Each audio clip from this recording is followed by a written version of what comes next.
¿Qué tal? ¿Cómo están? Bienvenidos una vez más a En Simple, la pizarra de Pizarro, aquí en Radio Agricultura.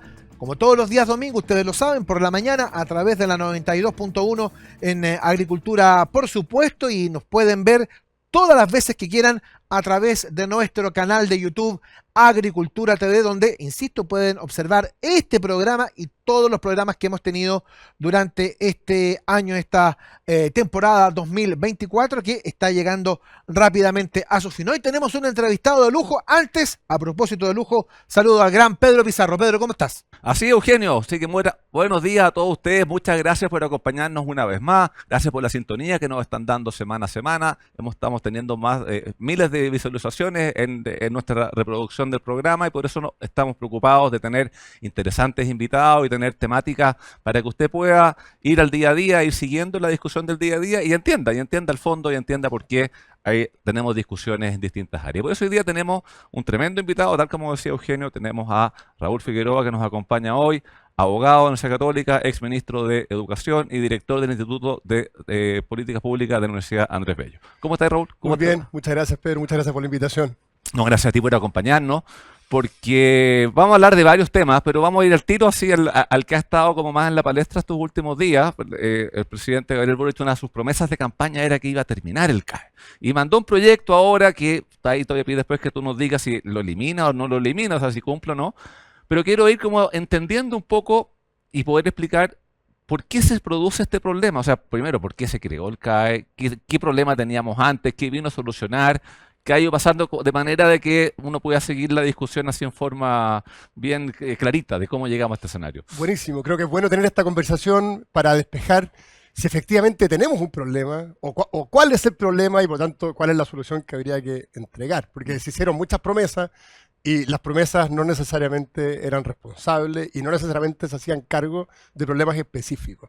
¿Qué es lo que pasa en Chile? Nuestro sistema de educación superior es un sistema que es masivo. Chile tiene una de las coberturas más altas del mundo y eso ha sido muy positivo porque esa amplia cobertura ha permitido que personas de sectores más vulnerables puedan acceder a las oportunidades que la educación superior ofrece, y por esa vía también acceder a mejores oportunidades luego. Eso partió del año 80. Eso parte con las reformas del año 80. Para que tengan una idea, antes del 80 nosotros teníamos 8 universidades y alrededor de 200.000 personas en esas universidades. De esas 200.000, prácticamente todos eran de los sectores económicos más altos. Hoy día tenemos más de 50 universidades, más de 150 instituciones de educación superior, entre institutos, centros de formación técnica, universidades. Tenemos del orden de 1.300.000 alumnos, una cobertura neta de un 40%, la cobertura prácticamente se triplicó entre los 80 y hoy día, y por lo tanto tenemos un sistema que ofrece muchas oportunidades. Perfecto. Ahora, para que ese sistema pueda entregar esas oportunidades, se necesitaron instrumentos que facilitaran el financiamiento. Y Chile basó su financiamiento en becas y en créditos. Y el crédito con aval del Estado fue una propuesta de política que apuntó precisamente en condiciones de un país que no es particularmente rico como el nuestro, de poder combinar ayudas del Estado a personas que necesitaban esa ayuda para poder estudiar, con un mecanismo en que luego pudiesen retribuir aquello que recibieron para que otros pudiesen seguir estudiando. Perfecto, que la persona, o sea, antes del CAE, las personas tenían que o pedir un crédito de consumo, pero los créditos de consumo habitualmente no te esperan 5 o 6 años para empezar a cobrarte. Entonces se generaba otra problemática, que ya salían con una cobranza uno de estudio. El CAE lo que te permitía era como postergar y comenzar a pagar una vez que uno salía. Exacto, el CAE en el fondo es un crédito con aval del Estado en el que participa la banca y que combina ciertos elementos de subsidios que permite periodos de gracia. Entonces tú egresas y luego de 18 meses empiezas a pagar con unas tasas más bajas. Ahora, el CAE tuvo cosas buenas y cosas complicadas. Lo bueno es que permitió que muchas personas accedieran a un crédito más blando. Pero así todo, las tasas seguían siendo altas. La tasa original del CAE era cerca de un 6,5%. ¿Ya? Y por tanto, el año 2011, en el primer gobierno del presidente Sebastián Piñera, se le hicieron cambios muy importantes al CAE para hacernos cargo de una situación de eventual sobreendeudamiento. Y se rebajó la tasa a un 2% real anual, O sea, bajó a la tercera parte de lo que era. Y ¿Ya? no solo bajó la tasa, sino que además se estableció un seguro de que nadie iba a pagar más que un 10% de su renta. O sea, si tu cuota era muy cara en relación a tu renta, esa cuota también se rebaja Perfecto. a un 10%. Y eso permitió que en el fondo fuese mucho más llevadero el poder cumplir con estos compromisos. Y entre medio surgen otras políticas, digamos, y otras discusiones políticas. Se incorpora la gratuidad, ciertos grupos instalan la idea de que los créditos subsidiados por el Estado no debiesen ser la manera de financiar la educación superior y tratan de instalar la gratuidad como un mecanismo general. Recuerda ese debate de la gratuidad universal, que tampoco prosperó, y hoy día tenemos una gratuidad focalizada en algunos alumnos y en algunas instituciones, becas y créditos. Ya, o sea, hay una gama importante. Una combinación de efecto instrumentos. de Una poder combinación de apuntar para allá. Entonces, ya. Y bueno, el 2011 se hacen los cambios durante el primer gobierno del presidente Sebastián Piñera, baja de 6 a 2, se hace atingente a tu ingreso. Imagino un ingreso formal, porque la persona que no está en la formalidad no hay cómo determinar que ahí tenemos otro problema, porque tenemos como un 30% que se mantiene informal. Y sigue la discusión. ¿Qué se presentó después? Porque después hubo un par de proyectos que no se pudieron aprobar en el Congreso. Exacto. No. ¿Y qué es lo que ocurrió? Es que este sistema, de alguna manera, siguió funcionando, pero se instaló una cierta cultura de no pago, muy lamentable, y la morosidad empezó a subir. Y todos los anuncios de eliminación del CAE no influyen. Influyen. Porque si tú tienes que pagar algo y la autoridad o quien va a ser autoridad te dice, mira, yo lo voy a eliminar, como que la motivación de pago baja. Influyen muchísimo. Entonces, ¿qué es lo que ocurrió? En los distintos gobiernos, el primer gobierno del presidente Piñera se presentó un proyecto para reemplazar el CAE por otro sistema de crédito, sacando a la banca y estableciendo mecanismos de pago. Ese no prosperó. Perfecto. Luego, en el segundo gobierno de la presidenta Bachelet, la gratuidad fue el gran debate. En el segundo gobierno del presidente Piñera se presentó otro proyecto que también apuntaba a sacar la banca y mejorar las condiciones del crédito. Pero en la campaña del presidente Boric, el presidente Boric hizo un anuncio que en términos políticos genera muchas complicaciones. Y anunció dos cosas. Primero, la condonación universal de todas las deudas universitarias. Y segundo, asociado a eso, la eliminación del CAE. Claro, porque son dos problemáticas. Uno es la persona que ya estudió, que ya tuvo CAE y que trae una deuda. Hay muchos casos que no tienen cómo abordarla y otros, hemos visto hasta parlamentarios con CAE que no lo pagan y que tienen los ingresos. Y otro es el cómo sigues para adelante. O sea, tú puedes... entonces, para uno decía, mire, si usted debe, no pague, se le condona a todos y para adelante cambiar el sistema. Exacto. Y ese anuncio de condonación universal, o sea, para todos, es un anuncio que ha quedado muy en evidencia y lo vamos a conversar más adelante. ¿Sí? Fue muy irresponsable porque el país no tenía y no tiene recursos para pagar esa condonación universal. Estamos hablando del orden de $10.000 millones. 10.000 millones de dólares. O sea, eso como va a ser una dimensión, porque de repente uno se puede perder con los números. 10.000 millones de Con dólares. 10.000 millones de dólares tú financias durante 10 años el programa completo de alimentación escolar en Chile. Ya son una cantidad de plata. Para que tengas una dimensión. Entonces, y por tanto se anunció, ese anuncio de condonación universal generó una expectativa en los deudores. Dijeron, bueno, si me van a condonar, a lo mejor es conveniente dejar de pagar. Y hoy día tenemos una morosidad que alcanza el 60%. Claro, y ese es otro tema. La persona que ya pagó y dice, bueno, y si le condonan al otro, se proponía también como devolverle la plata a los que ya pagaron, porque tampoco suena justo que si tengo dos personas iguales, una hizo el esfuerzo y el otro no, al que no hizo el esfuerzo o no pudo, le condono y al que pagó no le devuelvo la plata. Claro, entonces como tiende a ocurrir, estas promesas que se hacen en campaña, una vez que se llega al gobierno hay que empezar a ver, bueno, cómo se cumple. Y la conclusión del gobierno, y en esto yo creo que es positivo, hay que celebrarlo, es que la promesa que se hizo es imposible de cumplir. Ya. Y por lo tanto se dejó atrás la idea de la condonación universal, lo que políticamente al gobierno le trae una serie de dificultades, porque era parte importante de las expectativas que generó en su electorado. Pero para ser bien justo, yo creo que aquí la intervención del ministro Marcel algo tiene que haber jugado, ¿cierto? Se eliminó, se sacó de la mesa la idea de la condonación universal. Y se presentó un proyecto que es el que hoy día se está discutiendo. Se presentó hace cerca de un mes, claro. Que es un nuevo sistema de financiamiento de la educación superior. Perfecto. Y que lo que hace es condonar parcialmente los créditos. Y ahí eso habrá que discutirlo. Yo creo que puede ser cosas, algunas partes razonables, otras no tanto. Pero junto con eso propone un nuevo sistema de financiamiento que es muy complejo y que creo que debiésemos entrar en ese. Claro, o sea, al menos nominalmente elimina el cable, le cambia el nombre. O sea, porque le da otra sigla, el FES, FES, es el claro. FES se llama, pero que sigue siendo una forma de financiamiento que tiene. Ahora, comparativamente, he escuchado algunas voces, pero entiendo que no están así, que este proyecto puede tener algunas similitudes con el proyecto presentado durante el segundo gobierno del presidente Sebastián Piñera, que estabas tú de ministro ahí Sí. en esa época. ¿Hay similitudes o son cosas distintas? Tiene muy pocas similitudes y muchísimas diferencias. Ya. ¿Ah? ¿Qué es lo que tiene en común? Que establece una lógica de reprogramación para que las personas que tenían deuda y que no podían pagarla pudiesen adecuarse a un nuevo sistema y ordenar su estructura de pago. Tienen en común que la forma de recuperar esos ingresos es asociada, es contingente al ingreso, las cuotas dependen de... Y tienen en común de que en ambos proyectos la banca quedaba afuera y el Estado participaba directamente en prestar los recursos y luego recuperarlos, con una estructura de cobranza mucho más firme. Hasta ahí, eso está en común. ¿Cobranza a través de la tesorería? A través de la tesorería. Ya, o sea, no es que se cree un organismo nuevo para hacer el cobro o No, algo. se hacía a través de la tesorería. Ya, perfecto. Ahora, eso lo tienen en común. Ahora, las diferencias son más grandes y son mucho más complejas. ¿Ya? ¿Dónde están las diferencias? En el sistema, nosotros habíamos planteado un sistema de crédito, sin ningún complejo. Decíamos, vamos a reemplazar el sistema de crédito a través de los bancos, con subsidio del Estado, por un sistema de crédito en el que el Estado directamente participa. Perfecto. Lo que presenta el gobierno ahora es más bien un sistema tributario, en el que el Estado le entrega financiamiento a las instituciones, le fija los precios a las universidades, cuestión que no hacía el proyecto anterior. Y eso puede ser bien Y complicado. eso es muy complejo.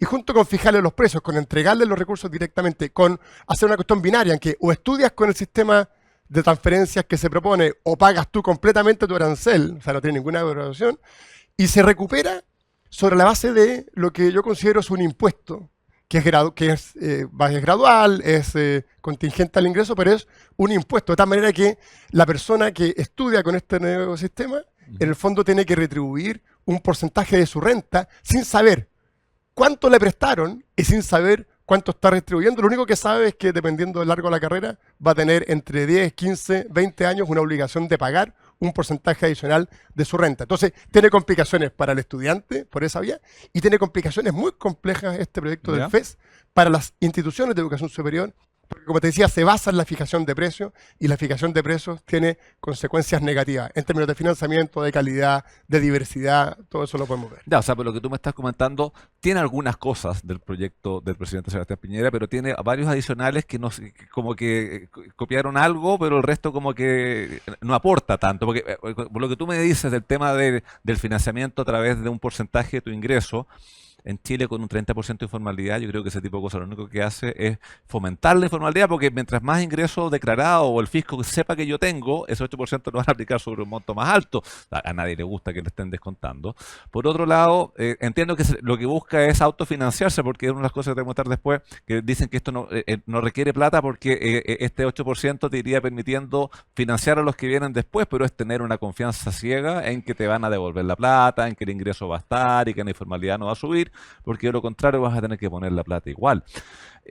Cuando se presentó el proyecto anterior, los que están actualmente en el gobierno, ¿estaban de acuerdo con esos 3 puntos de coincidencia o estaban de desacuerdo en todo? No, ese proyecto que se presentó ¿Ya? en su minuto, la verdad es que no prosperó, no logró pasar su tramitación en el Senado, porque lo que nosotros hacíamos con mucha transparencia era decir que estábamos reemplazando un sistema de crédito por otro sistema de crédito que considerábamos mejor. Ujú. Y lo que ocurre con este debate es que hay un debate profundamente ideológico. Sí, claro. El proyecto que se ha presentado es de una lógica bien frente amplista, digamos, en el sentido de que lo que ellos buscan es eliminar toda señal de precios del sistema de educación superior, evitar que, de alguna manera, controlar las instituciones con mecanismos de financiamiento directo desde el Estado hacia las instituciones de educación superior, fijarle los precios y por esa vía tú controlas lo que en definitiva pueden hacer las instituciones que reciben esos aranceles, homogeneizar el sistema. Nuestro sistema es muy diverso y es una riqueza, es un activo positivo de nuestro sistema de educación superior. Es muy diverso. Y esa diversidad apunta a la libertad de elección, a que las personas puedan, en igualdad de condiciones, ir por un proyecto o por otro.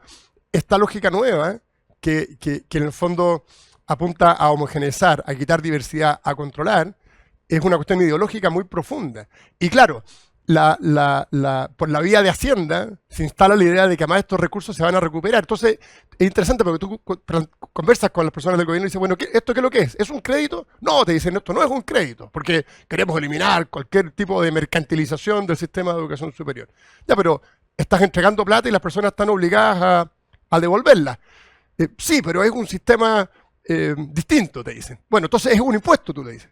Entonces lo que estás haciendo es cobrarle un impuesto a algún grupo de personas que estudiaron. No, no es un impuesto tampoco. Porque, porque ¿qué es lo que pasa? Cuando tú dices que es un impuesto, que es lo que yo creo que es, hay una serie de elementos que son inconstitucionales. Piensan dos personas que ganan 4 millones de pesos. Uno estudió ingeniería comercial a través de este sistema que propone el gobierno, otro lo gana porque es un comerciante que compra y vende cosas. Los dos tienen que pagar su impuesto a la renta. El que estudió tiene que pagar su impuesto a la renta más El 8%. el 8%. El que no estudió paga solo su impuesto a la renta. Entonces, claro, hay una parte de ese 8% que va a retribuir lo que efectivamente el Estado puso para que él pudiese estudiar. Pero llega un minuto Es que ya en que ya pagó. Claro. No sabemos cuándo es ese minuto, porque Sí, claro. tampoco sabe cuánto le prestaron. Sí, claro. Y empieza a pagar más. Entonces hay un principio que tú lo conoces bien de la igual repartición de las cargas públicas que no se cumple. Perfecto. Y eso, Entonces, por eso es que, aunque como dice la canción, tiene cara de impuesto, garra de impuesto, cola de impuesto, pero no puedo decir que es impuesto porque si no van a caer en el problema de que constitucionalmente le genera una inequidad. Y por otro lado, tú a lo mejor dices, bueno, entonces es un crédito.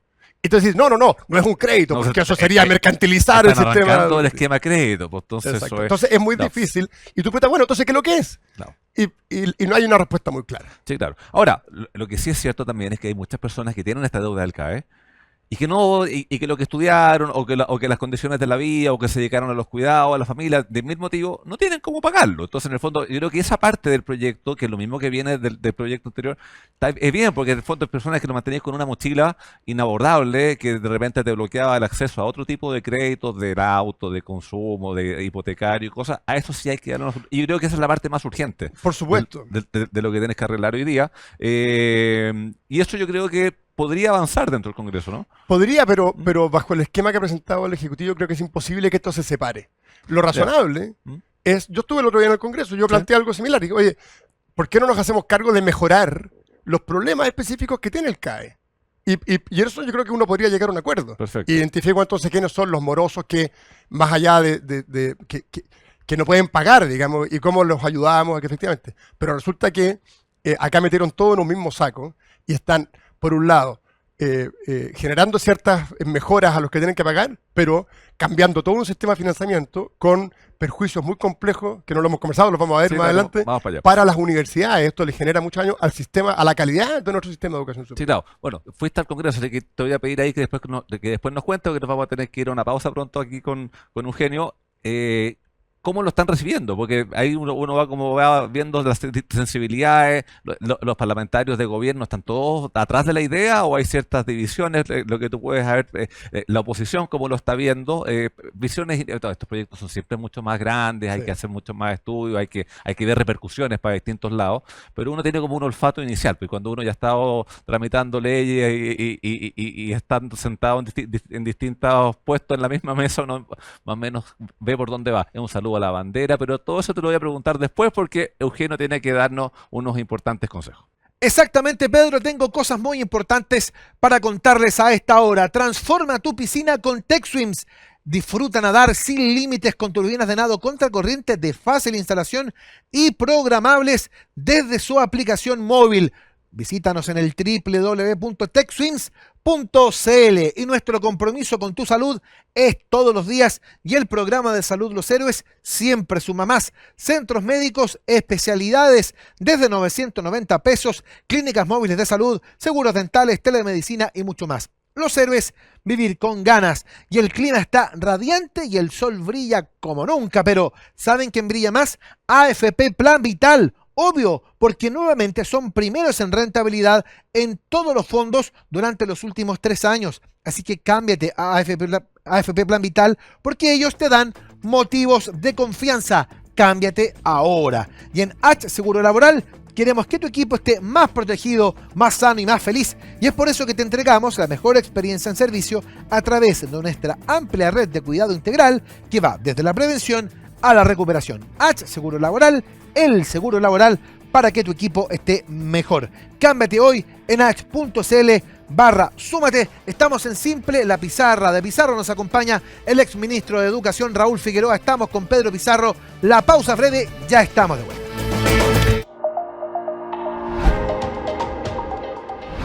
Hola, en este nuevo capítulo hablaremos sobre algunos beneficios del sistema de pensiones. ¿Sabías que estar en una AFP no solo te permite aumentar los ahorros para tu futura pensión, sino que también te permite acceder a una serie de beneficios? Acá te contaremos cuáles. Al cotizar, podrás acceder al SIS, Seguro de Invalidez y Sobrevivencia, el cual te protege en caso de invalidez y cubre a tu familia en caso de que fallezcas, entregándoles una pensión de sobrevivencia. También, si te encuentras cotizando de forma dependiente o independiente en la AFP y además en una ISAPRE o FONASA, tendrás el derecho al pago de licencias médicas. Si eres mujer y madre, al cumplir los 65 años podrás recibir un bono por cada hijo nacido vivo o adoptado. Además, aquellas personas que deben pagar los gastos funerarios de una persona que se encuentra afiliada a una AFP podrán tener un apoyo monetario. ¿Tienes dudas? Cuenta con nosotros para informarte y conocer qué otros beneficios tienes por ser parte del sistema previsional. ¡Nos vemos! Así como cuidamos a Andrea en la agricultura, cuidamos a Pablo en la construcción, a Jimena en la peluquería, a la señora Mercedes en la panadería y a todas y todos los trabajadores de Chile con H Seguro Laboral. El seguro laboral para que tu equipo esté mejor. Porque llevamos 65 años acompañándolos desde la prevención a la recuperación, con la red de cuidado integral más grande del país. Cámbiate hoy en h.cl/súmate. H Seguro Laboral, el cuidado que las y los trabajadores de Chile necesitan. H, vive el cuidado. ¿Qué es lo más importante para ti? Vivir con más salud. Y en Los Héroes cuentas con consultas médicas desde 990 pesos sin tope. Convenios dentales, kinesiología y clínicas móviles de salud. Con Los Héroes tienes beneficios todos los días. Nuestro compromiso con tu salud es todos los días. Y el programa de salud Los Héroes siempre suma más. Los Héroes, vivir con ganas.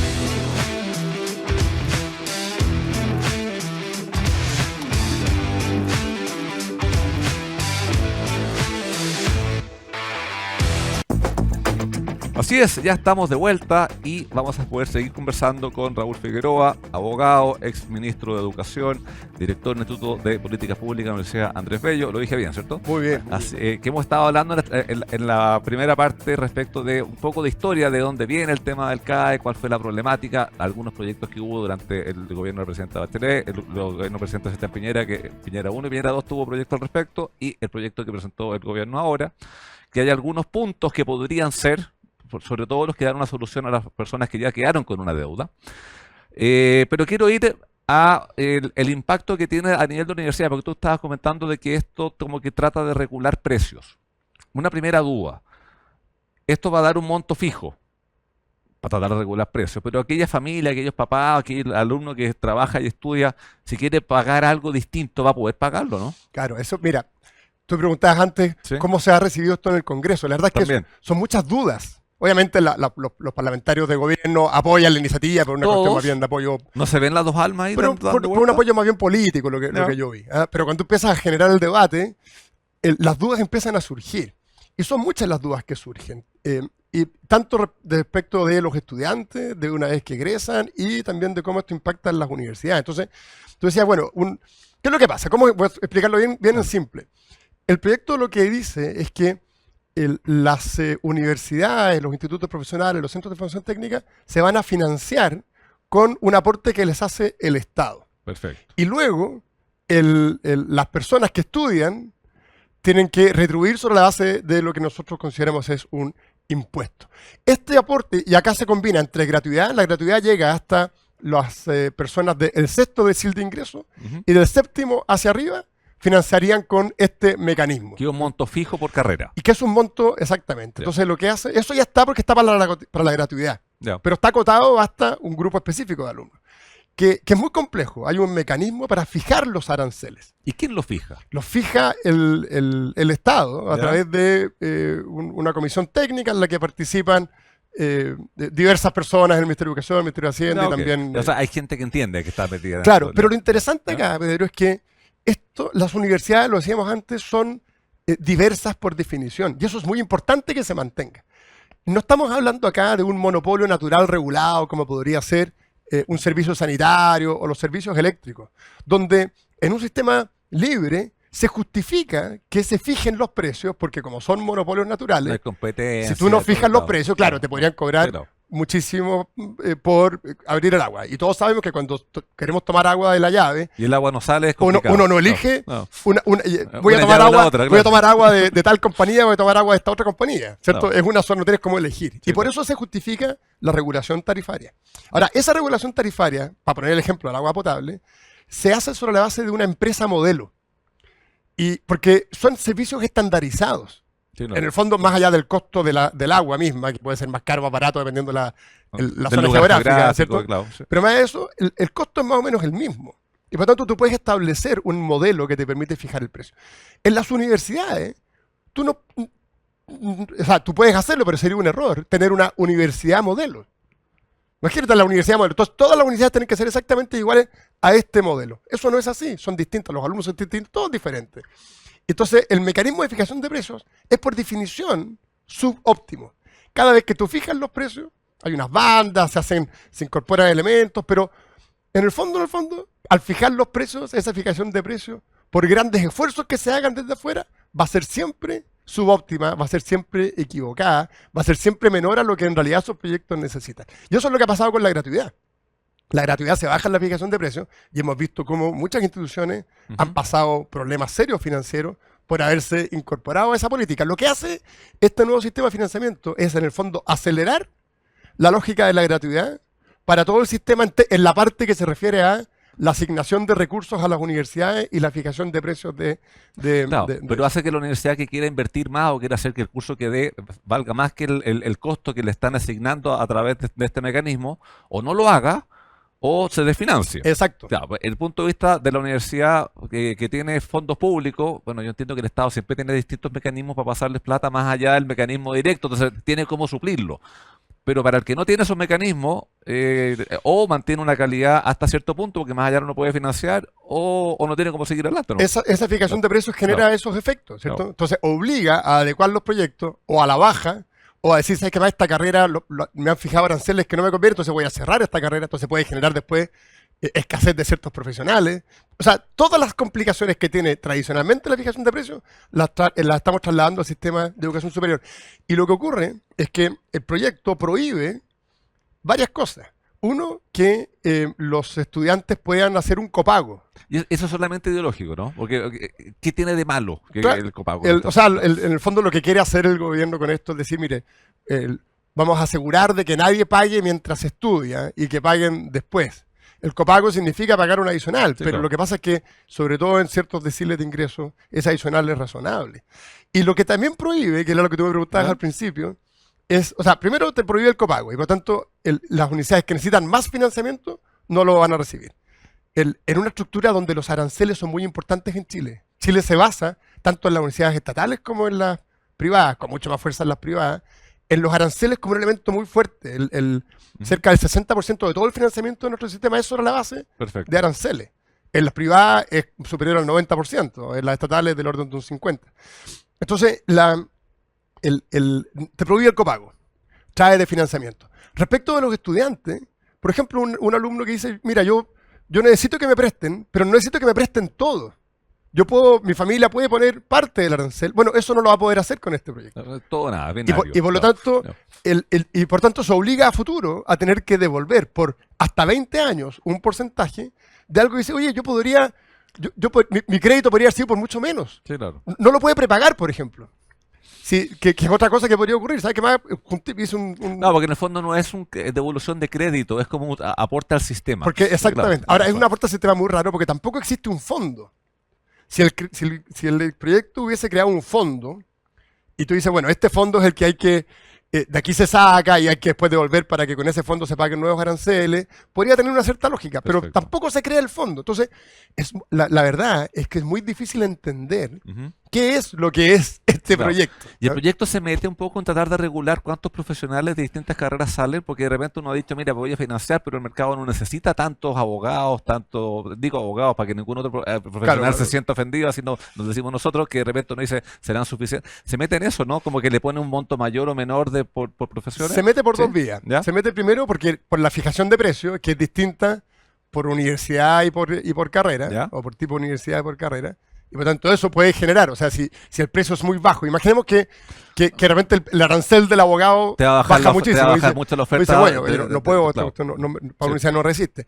Y también entra porque no solo fija los precios, sino que fija las vacantes.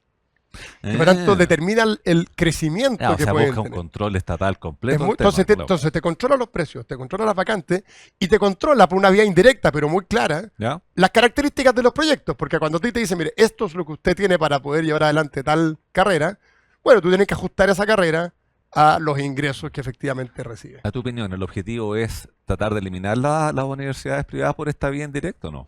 Yo creo que hay un objetivo que está declarado desde hace mucho tiempo, que tiene que ver con el debate de la gratuidad, que no es eliminar las universidades, pero sí establecer sistemas de control muy férreos, muy rígidos, y por esa vía en el fondo, homogeneizar el sistema y de alguna forma también darle, porque esto se combina con otras cosas, con ciertas presiones para que las universidades del Estado tengan mayores recursos, entonces va generando inequidades. Y hay un tema que no lo hemos conversado, pero que es ¿Ya? bien interesante. Vamos. Y es que, como este proyecto trae todos estos problemas que hemos descrito, ¿Sí? existen algunas universidades, no todas, que podrían perfectamente decir, mira, a mí no me gusta este tipo de control y por lo tanto no voy a ingresar al sistema de financiamiento que me ofrece. ¿Y qué significa que no ingrese? Significa que sus alumnos no podrían optar a ningún tipo de financiamiento público por Ya, esta vía. Perfecto. Ya. Y por lo tanto, esas universidades que existen en Chile porque son más pequeñas y porque en general sus alumnos tienden a ser de mayor nivel socioeconómico, podrían decir, mira, no vamos a entrar, nos podemos mantener, vamos a tener nuestro propio sistema de ayuda para los que queramos ayudar, pero si eso ocurre, Te va a marcar más las diferencias. la segmentación del sistema es muy fuerte. Y es muy raro porque en un gobierno que lo que se supone que quiere hacer es una lógica de mayor integración, uno de los efectos de este proyecto es que genera todo lo contrario, una segregación del sistema donde vamos a tener algunas universidades para quienes pueden pagarlo Ujú. y otras donde habrá una combinación. Y esas universidades que queden al margen del sistema van a tener financiamiento, van a tener otras lógicas para acceder a recursos, probablemente van a tener buena calidad y por lo tanto en términos sistémicos genera una segmentación, una segregación que yo creo que sería muy negativa. Sí, es bien complicado si se avanza en esa línea. Y quiero ir un poquitito a detalles de cómo se quiere pagar ahora, porque yo creo que eso para las personas que nos están acompañando es, ya, hoy en día tú estudias y empiezas a pagar, pagas hasta un determinado porcentaje del ingreso que tienes por un tiempo, hasta que pagaste, pero tú pagas tu deuda en el fondo. Sí. Y si tú terminaste de pagarla antes, no te siguen descontando. O sea, aquí lo que se está proponiendo es que tú por una X cantidad de años vas a devolver hasta un 8%. Y Exacto. puede ser que tú devuelvas más de lo que ocupaste o menos de lo que tú ocupaste. Y eso, y eso va a ser, entiendo, en base a la carrera, al tiempo que hayas estudiado, etcétera. Claro. Ahora, eso se va a determinar en base a que tu empleador te va a tener que retener de tu sueldo, tu declaración de impuestos. O sea, ¿de dónde se va a cobrar? Me imagino eso es uno. Y dos, el informal no paga. Exacto. En el proyecto que se propone, Sí. la cobranza se hace a través de la tesorería. Y por Ya. lo tanto, y con un mandato al empleador De que retenga. de que retenga, como se hace con las cotizaciones Sí, claro. o con los impuestos. Y eso ¿cierto? facilita todo tipo de Y cosas. eso es razonable, a mi juicio, porque permite asegurar una cobranza. De hecho, lo que yo he dicho es que aquí pasamos de una promesa de condonación universal A una a cobranza una universal. cobranza universal. Porque, claro. porque a mí no me parece equivocado desde el punto de vista de que todo crédito tiene que tener una lógica de recuperación. Es raro desde el punto de vista de la promesa del gobierno, ¿cierto? Que eso es otro cuento, pero a mí me parece correcto. Ahora, ese mecanismo de cobranza es lo que permite en la práctica que el informe financiero, en el papel al menos, se sostenga. O sea, el fisco pone tanta plata y recupera por esta vía, pero se sostiene en supuestos que son supuestos teóricos muy correctos, pero que en la práctica no se van a dar. ¿Ya? ¿Por qué? Porque acá hay una gradualidad. Entonces algunos no pagan, otros pagan un poquito más, hasta el 8% que es el máximo. Pero para que eso ocurra, se requiere que sean personas dentro del sistema formal del mercado laboral. Ya el informe financiero contempla de que, comparado con la tasa de cumplimiento que hay hoy, ve la misma tasa, o sea, considera que las mismas personas que hoy cumplen van a cumplir, o que va a haber más personas que van a estar Considera en la cumpliendo. práctica que todos los que reciben O sea, el beneficio el mundo ideal. van a restituir. Y tú lo sabes mejor que yo, la informalidad es 28%, 30%. 28, 30, ¿sí? pues, sí. Entonces, y por lo tanto tenemos un número importante de personas que no van a tener ningún empleador que les retenga. O sea, ya ¿cierto? partiste con un 30% de déficit respecto de la proyección que te están haciendo. Claro, y eso es muy ¿Ya? complejo porque en definitiva, acá hay hay varias miradas. Hay una mirada estrictamente financiera. Que alguien podría decir, oye, pensemos solo desde el punto de vista fiscal, si este proyecto es mejor o peor. Y alguien te dice, no, es mejor porque vamos a recuperar todo y en el saldo final vamos a tener más plata. Eso es en la medida que los supuestos sean válidos, pero los supuestos que todo el Sí, mundo claro. sea formal, sabemos que no es así. Entonces, acá hay tres elementos. Un sistema de financiamiento correcto tiene que cumplir con tres patitas. Sí, digamos. eso te iba a preguntar, ya, estamos de acuerdo, este sistema tiene una serie de problemas. Ahora, tú, hoy, Raúl Figueroa, ex ministro de Educación, ¿qué sí harías? Porque claramente hay que dar una solución a las personas que están hoy día estudiando. ¿Cómo habría que hacerlo? Yo lo que haría hoy día ¿Ya? es identificar bien cuál es el problema. Y hoy día el problema que tenemos es un problema de morosidad, de que hay mucha gente que no está pagando sus créditos y que dentro de esos morosos algunos no lo hacen simplemente porque optaron por no hacerlo y otros no lo hacen porque tienen dificultades económicas que se lo impiden. Y lo que yo haría entonces es hacernos cargo, sin modificar el resto del sistema de financiamiento, Ujú. hacernos cargo de cómo mejoramos Ok. el sistema de crédito actual para tener una cobranza efectiva, para que efectivamente quienes no tienen recursos no tengan que cargar con una mochila tan pesada y por esa vía entonces asegurar la sostenibilidad fiscal de un sistema de crédito. Y no me metería en todo el adicional que está haciendo este proyecto, que es intervenir en las universidades, fijar los precios, etcétera. ¿Ah? Ya, perfecto. Y aparte que el otro problema que le veo es que los sueldos en Chile sabemos que son bajos. Y ojalá fuesen más altos, pero para eso tienen toda una problemática dentro del mercado laboral. Entonces, mientras no suban los sueldos, ese porcentaje va a ser un monto que muchas veces el sueldo puede terminar siendo inferior que el arancel mensual que tú tengas, dependiendo de la profesión. Hoy en día el sueldo promedio en Chile está como 700, 650 mil pesos más o menos. Entonces, si tú no tienes una proyección de aumento de los sueldos, que sería el ideal, pero hoy que no se crea empleo, hoy que la tasa de desempleo se mantiene más o menos fija y que tampoco hay mucha preocupación del Estado por disminuir esta tasa, no te va a recaudar la plata nomás. O sea, es un tema de matemática simple. Eso es. Entonces hay que centrarse ¿Ya? ahí es donde tenemos problemas. Entonces, ¿qué es lo que ocurre con este proyecto? Que resuelve a lo mejor en parte un problema, pero crea una cantidad enorme de nuevos problemas. Perfecto. Y eso es lo que en materia de diseño de política pública no puede Y ocurrir. para los que ya tienen la deuda, ¿les condona a algunos, a todos? En el proyecto actual Sí. le hace una condonación, en el fondo hace un plan de reprogramación, y en ese plan de reprogramación pone, a mi juicio, cosas que son razonables, Ujú. incentivos correctos para que el que ha demostrado pagar accede a una reprogramación más liviana, o se le condona en esa parte el saldo de la deuda, y hay unos beneficios tributarios para los que ya han pagado. Ya, o sea, ponen los incentivos Yo correctos. creo que esa para- parte del sentido está bien hecha, pero insisto, el problema de este proyecto no está en eso, no Ujú. está en cómo están haciéndose cargo de los morosos, ¿no? Sino que está en el futuro y cómo esto impacta tanto las arcas fiscales como el sistema de educación superior. Tu opinión, ¿este proyecto tiene posibilidades o es tratar de cumplir con el compromiso político de decir, oiga, presenté un proyecto y no avanzó, no me lo quisieron Yo aprobar? creo que tal como está este proyecto no tiene posibilidades. No, De o hecho, sea, no. es interesante porque se generó, por ejemplo, desde los rectores de todo tipo de universidades un rechazo bastante transversal. Generalmente algunos rectores optaban por no opinar, ¿eh? Y ahí veían como, pero acá incluso desde la Universidad de Chile hasta la más privada de las universidades, Es como bien decidor eso. él generó Sí. un rechazo y en parte importante por lo que hemos conversado aquí, porque el impacto que tiene para el sistema es muy fuerte. Sí, no, es súper decidor eso. O sea, habitualmente, claro, tal como tú dices, como hay diversos tipos de universidades con distintas miradas, eso hacía que las opiniones de las autoridades como que iban cambiando, pero aquí como un rechazo completo, que decir que algo no se hizo bien. Sí.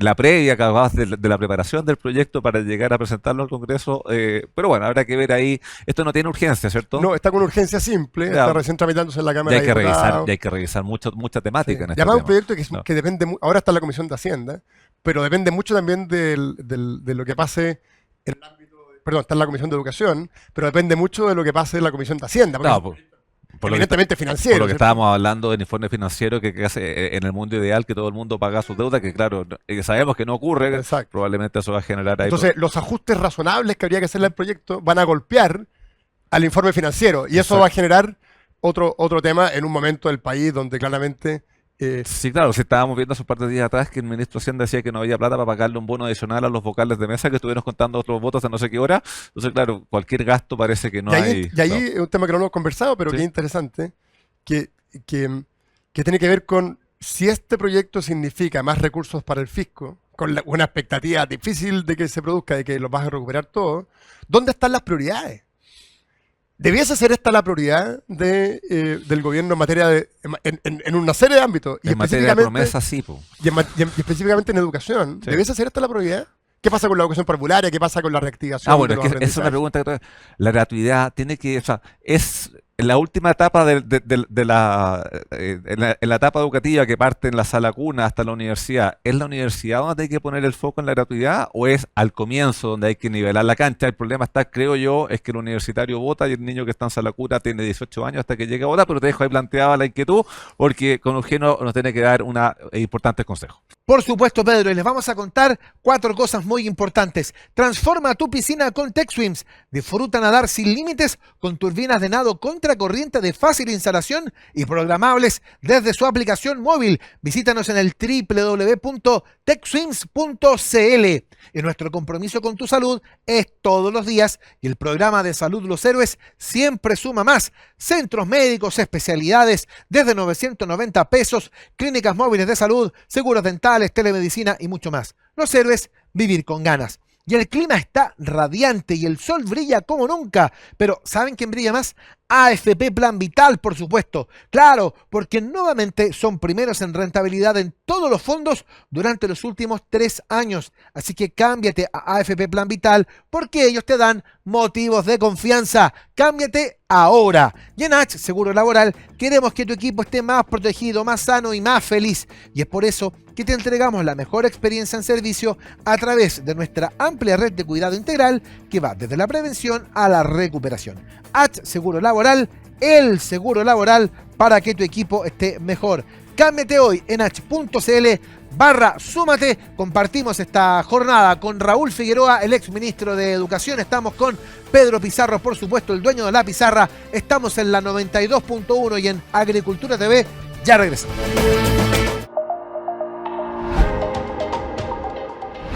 Hola, en este nuevo capítulo hablaremos sobre algunos beneficios del sistema de pensiones.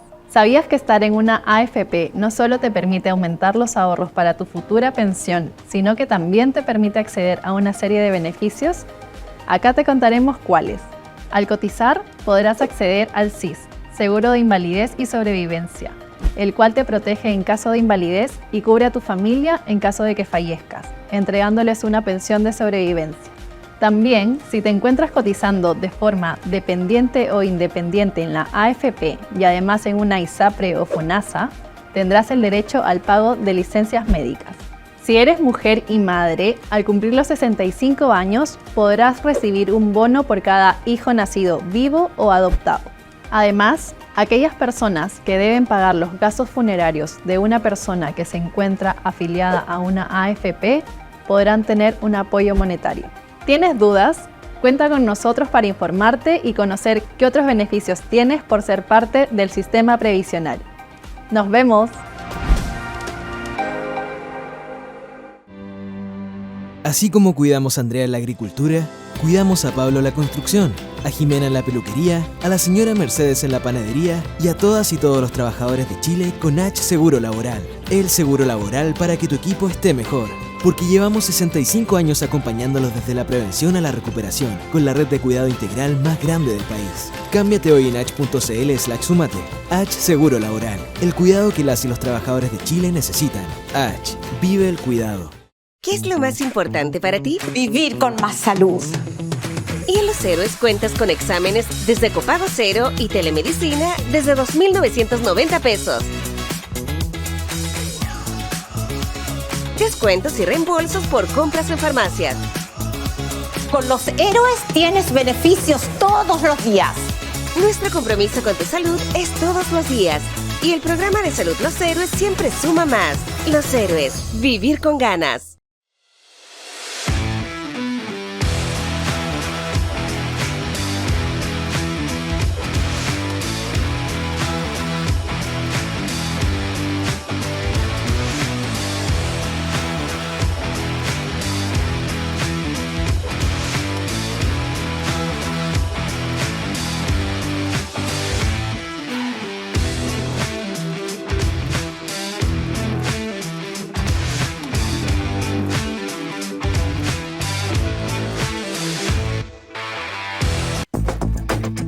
Ya estamos de vuelta, último bloque de En Simple, la pizarra de Pizarro en Agricultura. Te quiero contar que el clima está radiante y el sol brilla como nunca, pero ¿saben quién brilla más? AFP Plan Vital, por supuesto. Obvio, porque nuevamente son primeros en rentabilidad en todos los fondos durante los últimos 3 años. Así que cámbiate a AFP Plan Vital porque ellos te dan motivos de confianza. Cámbiate ahora, por supuesto. Estamos en Agricultura, la 92.1. Estamos también en Agricultura TV con este programa, por supuesto, y todos los programas de la temporada. Estamos con Raúl Figueroa, el ex ministro de Educación, y estamos con Pedro Pizarro para este último bloque, Pedro. Así es, Eugenio, estamos de vuelta aquí a nuestro tercer bloque. Hemos tenido una interesantísima conversación con Raúl Figueroa, exministro de Educación, sobre todo el tema del CAE. Y le dejé planteada una pregunta, Raúl, recién de las prioridades. Porque las prioridades hemos visto, sobre todo por las presiones, por las marchas que hubo hace algunos tiempos atrás y por compromisos electorales, se centró en el tema de gratuidad universitaria. Y creo que es importante. Pero si uno quiere de verdad nivelar la cancha, uno iría a nivelarla al comienzo, nivelarla en lo que es la sala de cuna, el parvulario, la educación básica, hasta que llegues a la universidad. Pero eso no se hace por un tema político, por un tema de convicción. ¿Por qué no se parte nivelando la cancha? Porque tenemos un proyecto Sala Cuna Universal que está presentado ahí y no avanza y lo tienen bloqueadísimo por todas partes, pero sí se avanza en el tema universitario. Mira, yo creo que acá hay temas ideológicos muy profundos, porque toda la evidencia indica que un peso puesto en la primera infancia es mucho más rentable que ese mismo peso puesto en la parte final de la formación, en la educación universitaria. Y por lo tanto, y lo que nos ha pasado en Chile, y con mucha fuerza desde el segundo gobierno de la presidenta Bachelet, diría yo, que los recursos se fueron a la educación superior y dejaron de instalarse en la educación parvularia. A mi juicio, por presiones políticas, ¿cierto? Sí, claramente hay un tema ahí muy fuerte de presiones políticas. Y por lo tanto, creo que eso ya debiese tener un límite. Yo creo que un acuerdo interesante que podríamos lograr como país es decir, oye, de aquí a un X tiempo que habrá que definir, cada peso adicional que tengamos para educación debiese destinarse a la primera infancia, claro, al mundo escolar y en última instancia al mundo de la educación superior. Y por tanto, porque la evidencia es muy clara, y creo que Chile ha tenido, y lamentablemente este gobierno ha fallado en la manera de fijar las prioridades. Educación, de hecho, ha sido muy poco prioritario, y la agenda educacional ha estado muy marcada por satisfacer las presiones de grupos de interés, en vez de estar marcada donde debiese, que es en un diseño de políticas efectivas para asegurar oportunidades. Y eso pasa por primera infancia. Nosotros, por ejemplo, tenemos una cobertura plena en el mundo escolar, tenemos una cobertura casi, que la literatura llama universal, en el mundo de la educación superior, pero tenemos problemas de cobertura en los jardines infantiles. Sí. Nuestra cobertura en jardines infantiles sigue estando debajo del promedio de la OCDE. ¿Qué es lo que estamos haciendo entonces para mejorar la cobertura? ¿Qué estamos haciendo para asegurar el acceso a esos jardines infantiles? ¿Cómo generamos una cultura de que ir a la educación popular es importante? En su minuto nosotros tratamos de promover el kinder obligatorio, que tenía que ver con una cuestión cultural, de dar una señal de que la educación parvularia es fundamental. Se rechazó por razones políticas. Entonces, la educación ha estado muy lejos de las prioridades. Y dentro de educación, las prioridades han estado muy mal puestas. El tema universitario. Sí. No, y no te puedo dejar de preguntar, en Argentina tienen un sistema de la universidad gratuita para todo el mundo, y gente que viajaba para estudiar, y ahora con el presidente Milei como que lo están sacando. Sí. ¿Es viable sacar eso, no? Cuando tú ya creaste la cultura. Yo creo que es Ya. complejo. Efectivamente, el costo fiscal de la educación superior en Argentina es Ya da lo altísimo, mismo cuántos años te demoría. Hay Claro, personas porque en el fondo entran y muchos no egresan, no se Claro. demoran muchísimo en egresar, y por tanto eso tiene un costo que es muy fuerte. Milei ha tratado, o parte de su programa iba en esa dirección. No sé cómo, no tengo claro cómo la iba en ese proyecto. Es difícil, obviamente. Es difícil una vez que la persona ya se acostumbró. Como que- Hay países que lo han logrado. ¿Ya? Por ejemplo, y esto es interesante para la discusión nuestra, Australia tenía un sistema gratuito. Y ese sistema gratuito lo cambiaron por un sistema de crédito. Ya.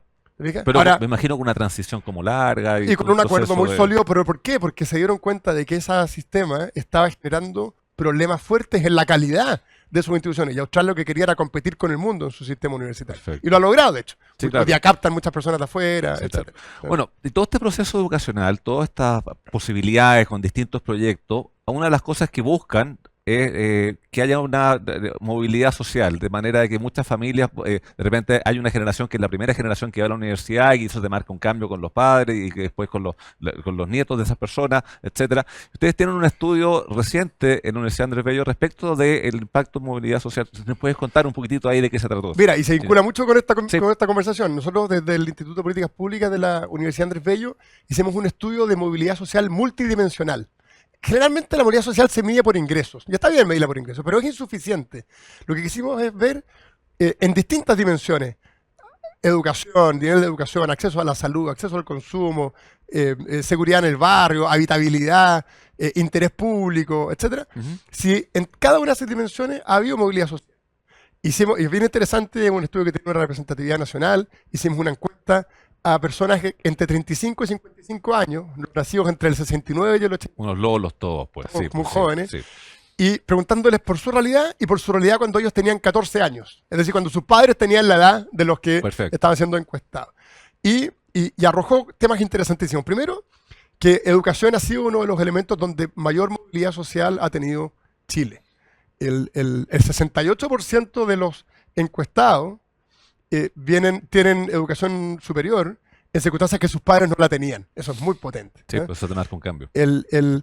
Y en general hemos tenido movilidad social ascendente en prácticamente todas las dimensiones, salvo en seguridad, salvo en vivienda propia, porque está más difícil Está acceder a la complicado vivienda, el crédito hoy en propia, día. Sí. salvo en el interés público, que es la aproximación con la conexión con los problemas públicos, con ir a votar, etcétera. Ya. Y hay Que eso habría que medirlo ahora con el voto obligatorio. claro, Sí. pero más que ir a votar es ¿Ya? cuánto se conversa política en la casa, cuánto te interesa lo que pasa en el Ah, país. ya, perfecto. Ya, Es una ya. cuestión más bien de interés. Interesante eso, como hay Sí. una cierta desconexión. Y lo otro que te muestra el estudio, que tiene que ver con lo que hemos estado hablando ¿Ya? aquí, porque nosotros quisimos ver si hay movilidad y cuáles son los determinantes de la movilidad. Es decir, Perfecto. cuáles son las cosas, las palancas, qué es lo que influye.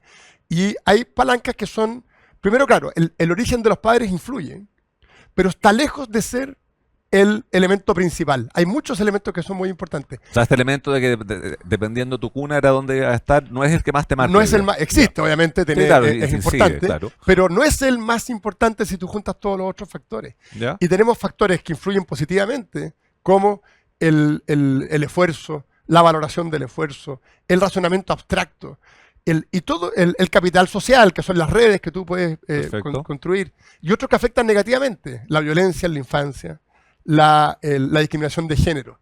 Y lo interesante es que cuando hablamos, por ejemplo, de pensamiento abstracto, de valoración del esfuerzo, son todos elementos que no son fijos, que si tú los abordas, sobre todo desde la primera infancia, Ujú. generas un impacto, en este caso, de movilidad social muy positivo. Entonces, se conecta con lo que hemos estado Sí, conversando claro, aquí. absolutamente. O sea, es una evidencia más que te indica que poniendo los esfuerzos de la política pública, los recursos, las energías, en la primera infancia, en la adolescencia, tú le cambias la vida a esas personas y pueden luego acceder a mejores oportunidades. Entonces, debiésemos considerar esta información y mucha otra que sobre esto se ha trabajado mucho para aportar a la política. Lo que nosotros quisimos hacer con este estudio es decir, mire, hay movilidad social, la movilidad social es positiva, la movilidad social es real, es concreta, pero para que se produzca, las políticas públicas tienen que hacerse cargo de determinantes que también están identificados.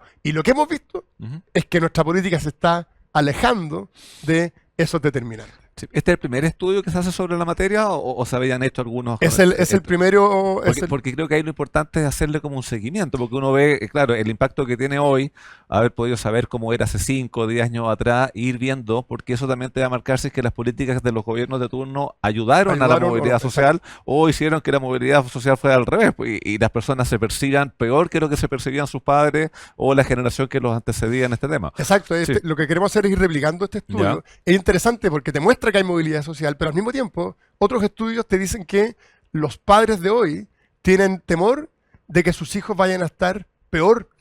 Claro, o sea, hay un cierto pesimismo. Hay un pesimismo que está muy instalado. Sí. Entonces hay que luchar en contra de ese pesimismo. Hay temas de crecimiento económico que son vitales para que eso pueda cambiar.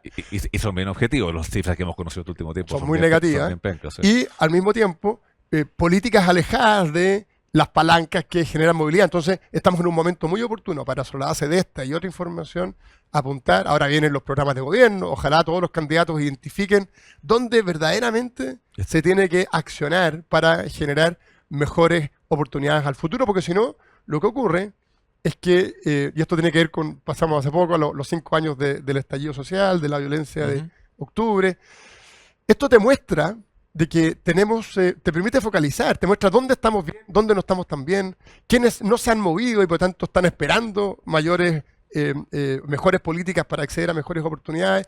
Hay mucha información muy rica y ojalá, yo creo que este gobierno lamentablemente ya no la tomó, digamos, pero ojalá los que vengan a futuro sí la consideren. Sí, claro. Y esto, porque una cosa es comparar el Chile en distintos momentos. Ahora, comparándolo con los demás países o de Latinoamérica o de la OCDE, que son con los países que nos gusta compararnos, ¿cómo se ve este tema de movilidad social? ¿Hemos logrado la suficiente en Chile? ¿Hay que seguir?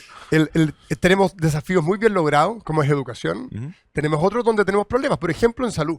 En salud tenemos en acceso a la salud, el estudio demuestra una movilidad ascendente, pero hay una neutralidad que es muy amplia. O sea, hay un porcentaje amplio de personas que están exactamente igual que sus padres. Y si tú vas a ver cómo estaban los padres no estaban muy bien. Por lo tanto, eso que es esa movilidad nula te indica de que teníamos problemas que no se han resuelto. Y te lo demuestra, por ejemplo, en las listas de espera, que es lo más gráfico de que tenemos problemas fuertes de acceso a la salud. Nos han dicho que ya se acabó la plata y lamentablemente personas están falleciendo por la ineficacia y que se ha tenido en ese punto. Así que se nos ha pasado volando el programa. Tratamos de abordar la mayor cantidad de temas en un tema de educación que también políticamente es difícil. ¿Por qué? Porque en materia educacional las políticas que se adopten, uno ve los resultados harto tiempo después, los gobiernos duran 4 años y la necesidad política no siempre se condice con la necesidad técnica educacional. Así que te queremos dar las gracias, Raúl, por habernos acompañado hoy día, tratar de explicar lo más simple, lo más didácticamente posible esta discusión. Y aquí tu casa para efectos de cuando siga avanzando el proyecto de ley, ver si es que se cambió, se mejoró o no se mejoró. Así que gracias por acompañarnos hoy día. Muchas gracias, Pedro, por la oportunidad, y creo que es muy importante tratar estos temas de la manera más simple posible para que todos puedan abordarlos, participar y estar en el debate. Así es, pues. Y usted que tenga una bonita semana, cuídese y nos estamos viendo en 7 días más.